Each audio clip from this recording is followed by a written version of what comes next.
한국GM이 국내에 신차 10종을 출시한다고 했죠. 어떤 차가 출시되는지는 구체적으로 공개되지 않았었는데 최근에 관련 내용이 공개됐습니다. 그간 말씀드렸던 것처럼 볼트 EV랑 EUV가 시작이고요. 이후에 가장 먼저 출시될 신형 전기차는 실버라도 EV라고 합니다. 와, 이건 좀 반전이죠. 우리나라 소비자들이 아무리 큰 차를 좋아한다고 해도 실버라도는 콜로라도보다 훨씬 큰 풀사이즈 픽업 트럭이잖아요. 처음에는 이게 말이 되나 싶었는데 최근에 GMC가 시에라 드날리를 국내에 정식으로 공개하면서 브랜드 진출을 공식 선언했잖아요. 이걸 보면 실버라도 EV가 국내에 들어와도 이상할 게 없죠. 여기서 끝나지 않습니다. GMC가 들어왔다는 건 어떤 차도 출시할 수 있다는 건가요? 허머 EV죠. 이건 아직 확정된 건 아닌데 GMC 내부에서 국내 출시 도입을 검토 중이라고 합니다. 이거 외에 이코녹스 EV, 블레이저 EV, 캐딜락 리릭과 셀레스틱, 스파크를 대체할 소형 크로스오버 모델이 출시될 예정입니다. 이것만 보면 진짜 한국 GM이 고마울 정도인데 마냥 좋아할 수는 없겠더라고요. 한국 GM 신차 출시가 반가우면서도 걱정되는 이유, 그리고 이게 한국 경제에 끼칠 영향까지 순서대로 살펴보겠습니다.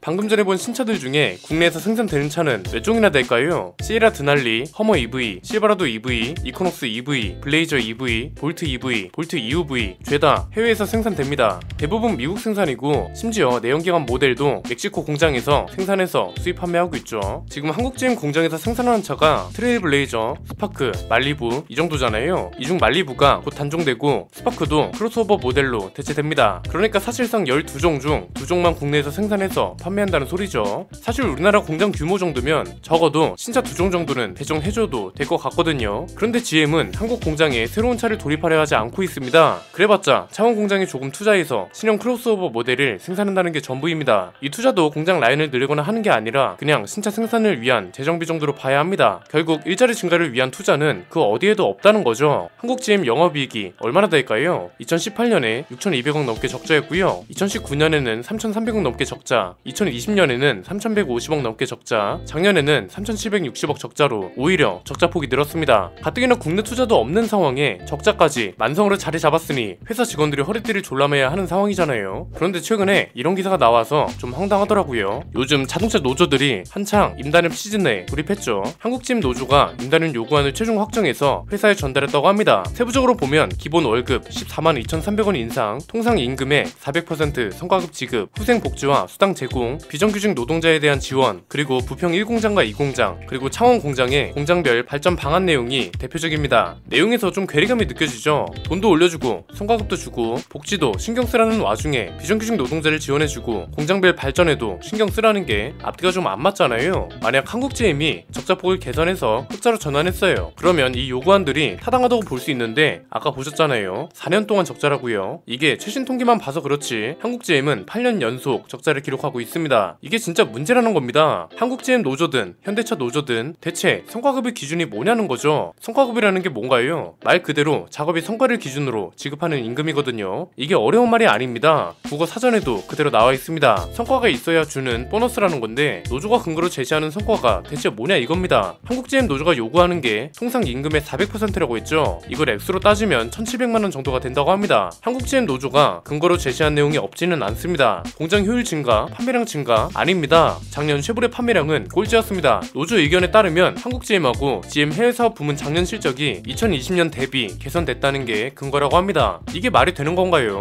한국GM은 8년 연속 적자에 2020년보다 적자도 더 심해졌습니다. 그리고 GM의 해외사업 부문, 이게 한국노조랑 무슨 상관이 있는 걸까요? 한국노조가 어떠한 일을 해서 해외사업 부문 성과로 이어졌다면 납득이 가능합니다. 그런데 이게 아니잖아요. 성과의 근거가 부족하니까 사측에선 당연히 요구안을 거절했습니다. 회사가 거절한 이유는 간단했습니다. 부품 수급난으로 인한 생산 차질이 아직도 심하다는 거, 러시아 우크라이나 사태, 중국 방역 봉쇄와 같이 저조한 경제 성장 같은 일로 경영난이 가중되고 있다는 거죠. 이건 미국뿐만이 아니라 전 세계가 겪고 있는 스태그플레이션 현상 때문입니다. 스태그플레이션이 뭔가요? 경제가 성장해서 물가가 상승하는 걸 인플레이션이라고 그러죠. 경제가 몰락해서 물가가 하락하는 건 디플레이션이라고 합니다. 그런데 경제가 침체되는 와중에 물가가 상승하는, 그러니까 내 월급의 가치는 계속 떨어지는데 물건값은 오르는 최악의 상황을 스태그플레이션이라고 합니다. 자, 이런 상황에 성과도 없는데 돈은 더 달래요. 이러니까 노조의 요구안이 괴리감이 있다는 겁니다. 기업은 성과가 있어야 투자를 하는데 지금은 그게 아니잖아요. 적자만 문제가 아닙니다. 생산량도 감소했습니다. 반도체 대란은 모든 제조사, 모든 나라가 똑같이 겪고 있죠. 이런 상황에 현대차도 국내 생산량이 0.1%라도 늘었거든요. 그런데 한국GM은 작년 1분기에 86,400대 정도 생산했던 숫자가 올해 1분기에는 6400대 수준으로 떨어졌습니다. 100분율로 따지면 30% 넘게 감소한 겁니다. 얼마 전에 현대차 공장 효율성 자료가 공개됐죠. 2021년 최신 자료라서 의미가 있었습니다.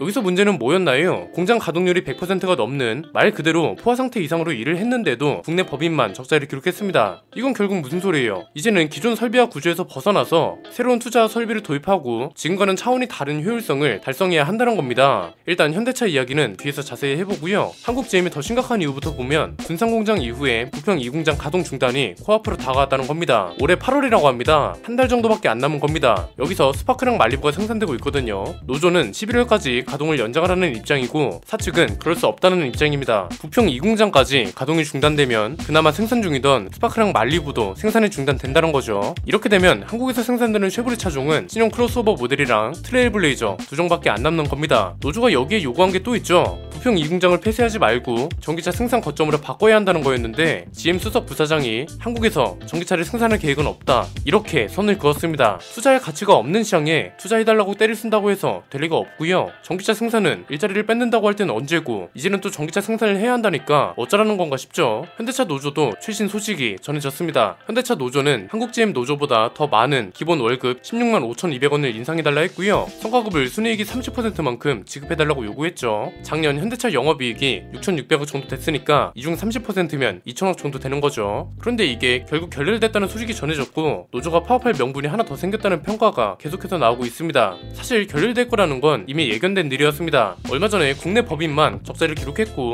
이건 국내 공장 투자 정책, 생산 효율이 늘어나지 않은 것들이 큰 영향이라고 말씀드렸습니다. 그랬더니 노조원인지 모를 사람들이 댓글을 엄청 달더라고요. 생산량을 늘린다고 하청업체가 버틸 수 있을 것 같냐? 뭘 알고나 떠들어야지. 국내에 투자하지 않는 회사가 문제지. 왜 노조한테 뭐라 하는 거냐? 일자리가 감소하는 걸 막기 위한 건데 노조가 없으면 이 영상 보는 너네들이 편하게 일할 수 있을 것 같냐? 이런 내용이었습니다. 자, 이것도 소중한 의견이기 때문에 굳이 하나하나 반박하지는 않았지만 그냥 근본적인 질문을 해보겠습니다. 다른 노조 말고 한국 자동차 노조 덕분에 우리나라 일자리가 늘어났나요? 아니면 우리나라 제조업 현장의 처우가 개선됐나요? 그것도 아니라면 국내 투자 유치에 큰 도움이 됐나요? 이런 건 그냥 근본적인 것들을 다시 복귀하면 됩니다. 노조라는 단체는 무슨 일을 하는 곳인가요? 노동 조건의 개선, 노동자의 사회적 경제적 지위 향상을 목적으로 노동자가 조직한 단체죠. 설마 여기서 말하는 사회적 경제적인 지위 향상이 돈을 올려주고 임원급 대우를 받아야 한다, 그런 건가요? 글쎄요. 현대차 직원 평균 연봉에 임원들이 차지하는 비중이 많다고 따지는 노조원들도 있던데 직업이 다르고 하는 일이 다른데 당연한 거죠.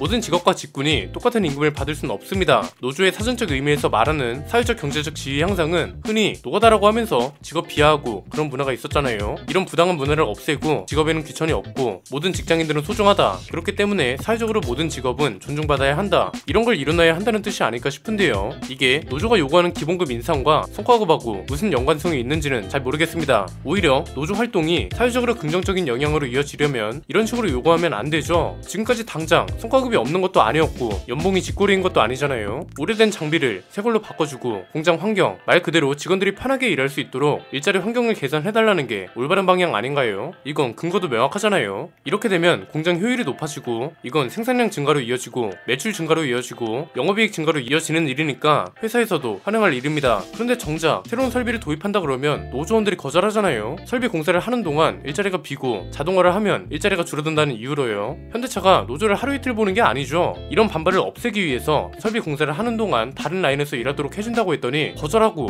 이러면서 무슨 설비 타령하냐 이거죠.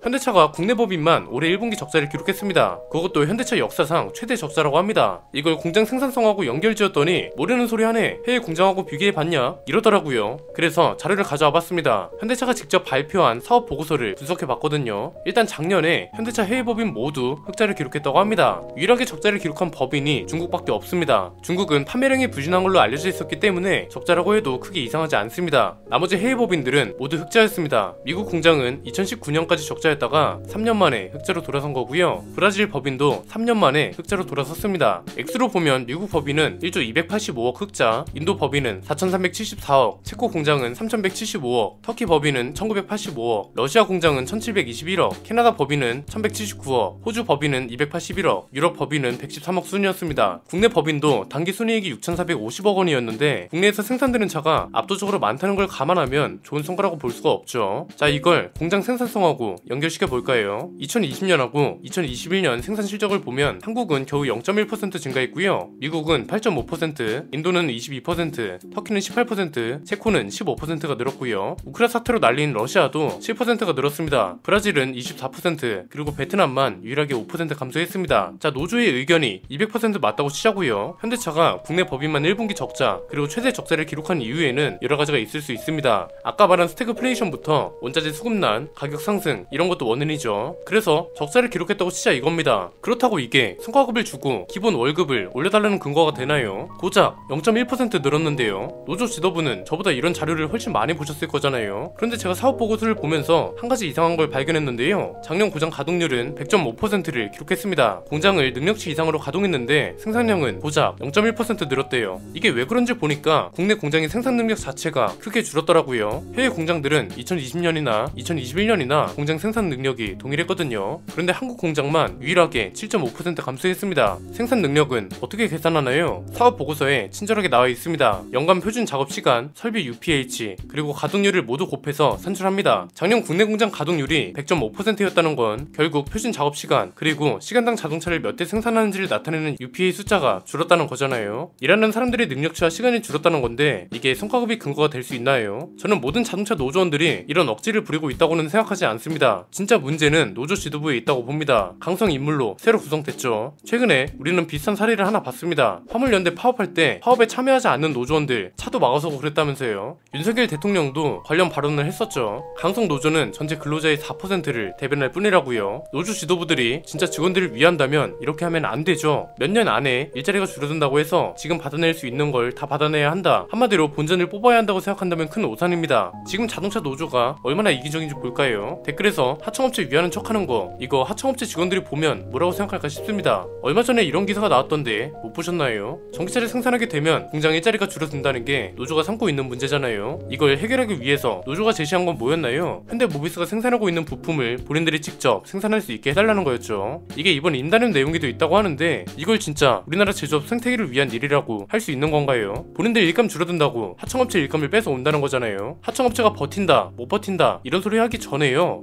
협력업체들도 처우 개선을 할 수 있도록 해줘야 하는 거 아닌가요? 전기차 생산이 많아지면 일자리가 줄어든다고 난리입니다. 그러면 다른 기업들까지 한국에 투자할 수 있도록 해줘야 합니다. 현대차 미국 투자 내용 보셨잖아요. 13조를 투자한다니까 바이든 대통령이 미국 내 산업에 부응하는 일이라고 고맙대요. 일자리도 8,000개나 늘어난대요. 현대차는 국내에는 63조나 투자한다고 합니다. 그런데 나머지 기업들은 한국을 뜨고 있습니다. 진짜 제조산업 부응을 위한다면, 그리고 일자리를 늘리고 싶다면 이런 식으로 하면 안 된다는 거 노조 빼고 모든 사람들이 알고 있다고 봅니다. 공정이 늘어나야 협력업체도 일감이 늘어나고요. 협력업체 일감이 늘어나야 물류업, 제조업, 심지어 인프라 관리직 같은 주변 인력까지 늘어날 수 있습니다. 자동차 산업이라는 게 무너지는 순간 손실을 감당하기가 힘들 겁니다. 지역 기반이 무너지는 거고 나라 경제가 휘청입니다. 사람들이 그렇게 무시하는 쌍용차도 무너지면 세금으로 살려야 한다는 말이 왜 나오겠어요? 자동차 회사는 몰락하는 순간 그 손실이 심각하다는 겁니다. 한국 GM도 그렇고 현대차도 그렇고 국내에 투자를 안 하는 게 아닙니다. 공장 투자가 아니라 미래 기술 투자, 연구 인력 투자에 집중하기로 했습니다. 그러면서 해외는 공장 수도 같이 늘리거나 최소한 공장 라인이라도 늘려주고 있습니다. 지금까지 계속해서 숫자로 된 자료를 보여드리고 있습니다. 이런 것까지 말도 안 된다고 따지기 전에 성과급이 근거라고 할 수 있는 성과부터 명확하게 제시해줬으면 합니다. 언제쯤 국내 공장 효율이 증가하고 이게 매출에 긍정적인 영향을 끼쳤다는 말을 들을 수 있을지 모르겠습니다. 이건 대기업 걱정이 아닙니다. 대기업은 한국이 손해다 싶으면 해외로 뜨면 그만이거든요. 이렇게 되면 일자리와 지역경제 문제가 생기고 국민 개인과 사회에 영향을 줍니다. 노조가 이런 말을 했습니다. 도로서 군주를 보좌하는 이는 군사로 천하를 누르고자 하지 않는다. 결과가 좋으면 될 따름이요 군사를 쓰지 않는다. 단결과 투쟁을 외치기 전에 성과와 결과를 외쳤으면 합니다. 오늘 내용은 여기까지입니다. 내용이 유익하셨다면 구독과 좋아요 알림 설정 부탁드립니다. 저는 김승현 안피디의 스포일러 안피디였습니다. 감사합니다.